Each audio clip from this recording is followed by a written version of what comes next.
Uma história do profeta Elias e do fogo do céu. Um chamado na tempestade. Era uma vez, em tempos distantes, uma terra onde o mundo parecia estar dominado por corais. Não houve chuva, os rios secaram e os campos, antes verdes, agora eram um tapete de poesia. Em Israel, não tem o sentimento ou peso de fome, de dúvida e de medo. Mas, nem mesmo no escuro, havia um homem chamado Elias. Ele não era um rei, ele não era um guerreiro de armadura brilhante. Ele era um profeta, um mensageiro de Deus, com um coração cheio de coragem e uma fé que brilhava mais que o sol escaldante. Elias enfrentou reis, desafiou falsos deuses e carregou uma missão que parecia impossível: mostrar agora que o Deus verdadeiro ainda estava com eles. Esta é a história de como Elias, com sua voz firme e sua confiança inabalável, chamou o fogo do céu e encontrou esperança para um país perdido. Prepare-se para uma aventura que aquecerá seu coração e mostrará que, mesmo nos dias mais sombrios, a luz da fé pode mudar tudo. O silêncio de um povo desorientado. Em Israel, já faz muito tempo que as coisas não acontecem assim. Ó rei Acabe, que deveria guiar o povo com conhecimento, escolheu um caminho perigoso. Ele se casou com Jezabel, uma mulher que não deu crédito ao Deus de Israel. Em vez disso, ela adorava Baal, um falso deus que, depois de seus sacerdotes, controlava as chuvas e as colheitas. Convencida, Jezabel acabou construindo altares para Baal e muitos israelitas, confusos ou desorientados, começaram a seguir esse culto. Os altares do Deus verdadeiro foram destruídos e os profetas que falaram em seu nome foram perseguidos. Elias, porém, não se acalma. Era um homem simples, com uma túnica de tecido rústico e olhos que pareciam se estender até o horizonte. Mas sua voz ecoava como trovão. Um dia, ele enfrentou o rei e terminou de dizer palavras que todos temiam. Por ordem do Senhor, o Deus de Israel, não haverá mal nesta terra, até que ele diga. Essas palavras não eram apenas uma palavra, era uma mensagem. Deus estava chamando seu povo de volta, mas para isso, eles precisaram lembrar quem era o verdadeiro Senhor. Os anos passarão e Israel será punido secamente. Os campos se tornam desertos, seus espíritos morrem e seus filhos anseiam pelo frio, esperando por uma gota de água que nunca chega. O povo estava desesperado, dividido entre a fé no Deus de seus ancestrais e a promessa vazia de Baal. Elias, escondido por Deus perto de um riacho chamado Querite, sentiu o peso desta missão. Ele sabia que a hora de agir estava chegando. Em seu coração, ele orou: Senhor, mostre seu amor, pois você é o único Deus. Dê-me forças para cumprir seu amor. O desafio no Monte Carmelo. Depois de 3 anos de seca, Deus falou com Elias: Vai, apresenta-te a Acabe para que faças chover chuva sobre a terra. Elias obedeceu, mesmo sabendo que ele era rei ou que Jezabel queria sua morte. Quando encontrou Acabe, ele ou o rei o acusou. O que você está fazendo perturbando Israel? Elias calmamente responde: Nada perturba Israel a não ser você, que abandonou o verdadeiro Deus para seguir Baal. Chegou a hora de decidir. Reúna o povo no Monte Carmelo. Engula os 450 profetas de Baal e os 400 profetas de Azerá. Vamos ver o verdadeiro Deus. O Monte Carmelo, com sua vista para o mar e seus fortes ventos, seria palco de um confronto que mudaria a história de Israel. O povo se reuniu, milhares de homens, mulheres e crianças, com rostos marcados pela fome e pela dúvida. Os profetas de Baal, vestidos com roupas coloridas e carregando amuletos, pareciam confiantes. Eles riam e zombavam de Elias, que estava sozinho, sem aliados, exceto sua fé. Elias subiu ao topo da montanha e caiu com uma voz que cortava o silêncio. Até quando você vai hesitar entre 2 caminhos? Se o Senhor é Deus, seguindo. Se Baal é Deus, seguindo. O povo ficou em silêncio, com vergonha e medo. Então, Elias lançou o desafio. Tragam 2 touros. Os profetas de Baal escolherão um e eu ficarei com o outro. Cada homem preparará seu sacrifício, mas não acenderemos fogo. O Deus que responde com fogo do céu é o verdadeiro Deus. O povo murmurou, concordando. Era um julgamento justo e todos queriam ver o que aconteceria. A dança vazia, 2 profetas de Baal. Os profetas de Baal chegaram. Ele pegará um touro, preparará o altar com pedras e colocará a oferta. Desde o amanhecer, grite: Ó Baal, responde-nos! Eles dançavam ao redor do altar, tocando tambores, agitando os braços e se cortando com facas, como era seu traje. O sol estava nascendo e o calor aumentando, mas o altar permanecia frio. Horas se passaram e nada aconteceu.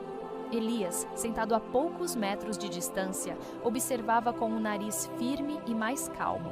Ao meio-dia, ele não resistiu e começou a provocar. Gritem mais alto! Talvez Baal esteja dormindo, viajando ou saiba que está ocupado. O povo riu e os profetas de Baal ficaram furiosos. Eles gritarão ainda mais, dançarão com mais força, se cortarão, sangrarão, mas permanecerão mudos. O sol começou a se pôr e, em desespero, comecei a contar-lhes. Baal, o suposto senhor das chuvas e do trovão, não responde. O altar permaneceu seco e a esperança dos 2 profetas desapareceu como fumaça. Assim que isso aconteceu, Elias quis parar. Ele via nos olfos deles a confusão, a adoração de anos sem chuva, uma luta para provar algo. Ele sabia que aquele momento não era apenas sobre derrotar os profetas de Baal, tratava-se de reaproximar a fé de algo que havia sido perdido. Elias sentiu uma paz profunda em seu coração. Ele sabia que Deus estava pronto para agir. O altar de Elias e a oração que tocou o céu. Quando Elias se virou, o sol já estava baixo no horizonte. Ele se levantou, chamou o povo para falar. Venham, vamos reconstruir o altar do Senhor. O menino, curioso, aproximou-se. Elias recolheu 12 pedras, uma para cada tribo de Israel, e começou a empilhá-las com cuidado. Cada pedra era um símbolo da aliança que Deus havia feito com seus ancestrais, uma promessa que nunca foi quebrada. Ele cavou um vale ao redor do altar, colocou a lente e o touro, tudo com uma calma que impressionou. Então, Elias fez algo que deixou todos sem palavras. Ele pediu: engula 4 jarros grandes de água. O povo, confuso, obedeceu. A água era preciosa em tempos de seca, mas Elias não hesitou. Limpe a água do sacrifício e da lenha, ele ordenou. Eles fizeram isso. Façam de novo, disse ele. E de novo. 3 vezes notei que o altar estava inundado, estava cheio de água, e tudo ao redor dele estava cheio de água. O povo murmurava: como é que o fogo anda assim? É impossível. Elias, porém, não se abalou. Ele deu um passo à frente, olhou para o céu e olhou como meu. Sua voz, cheia de fé, ecoou pelas montanhas. Ó Senhor, Deus de Abraão, de Isaque e de Israel, mostra-me que Tu és o Deus de Israel e que eu sou Teu servo. Responde-me, Senhor, para que este povo saiba que Tu és o único Deus e que queres reconduzi-los a Ti. O silêncio caiu no Monte Carmelo. O vento parou, os passageiros caíram e todos os olhos estavam fixos no altar. De repente, um breve clarão de luz, um trovão ecoou e uma coluna de fogo desce como um raio, consumindo o sacrifício, com a lente, as pedras e a água amarradas a ele. De repente, ele gritou, quebrou o maxilar e exclamou: Ó Senhor Deus, ó Senhor Deus! Enquanto dançávamos, o coração de Israel batia novamente com fé. A chuva que lavou a terra, Elias, como se os olhos estivessem brilhando, parou e disse: Vamos atacar os profetas de Baal, que eles escapem. Ó povo, agora tenho coragem, obedece-me. Os falsos profetas foram levados para o rio Quizon, onde enfrentariam as consequências de enganar a nação. Mas a história não termina com o fogo. Elias sabia que Deus tinha mais a mostrar. Ele subiu novamente ao topo do Monte Carmelo, saiu e começou a rezar. Disse ao seu servo: Vá e olhe para o mar. O servo foi, voltou e disse: Não vejo nada. Elias insistiu: Volte e cheire novamente. 7 vezes ele mandou o servo, até que na 7ª vez o servo gritou: Vejo uma pequena nuvem, do da mão de um homem subindo do mar. Elias sorriu. Prepare-se, está muito quente.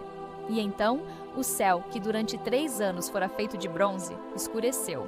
Nuvens pesadas cobriam o Monte Carmelo. O vento soprava com força e a chuva caía como uma cachoeira.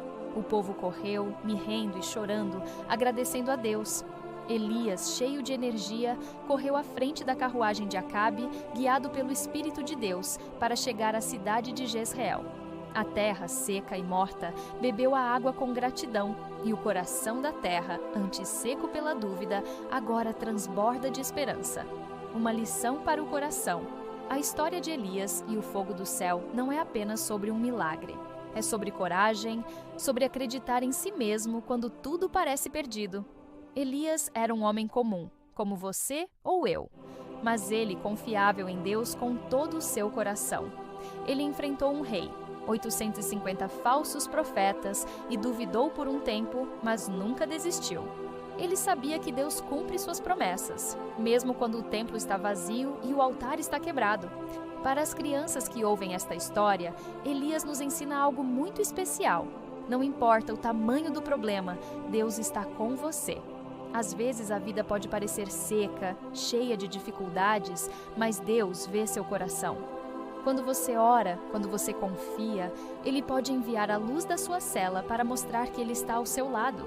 E como Elias, você pode ser uma luz para os outros, ajudando-os a encontrar o caminho de volta para Deus. Reflexão final. Naquele dia, no Monte Carmelo, o povo de Israel aprendeu que há apenas um Deus verdadeiro, e Ele é o nome do amor e do poder. Elias, com sua fé, mostrou que Deus nunca abandona sua pátria, mesmo quando tem medo. E a chuva que caiu quase não era água. Era um sinal de que Deus queria restaurar, perdoar e criar uma nova vida. Aqui, quando procuramos algo, podemos nomear Elias e o fogo que desce. Podemos ensinar que, não importa quão grande seja o desafio, Deus está pronto para agir. Portanto, seja como Elias. Levante-se, ore com fé e prove que o Deus que o criou pode transformar qualquer deserto em jardim.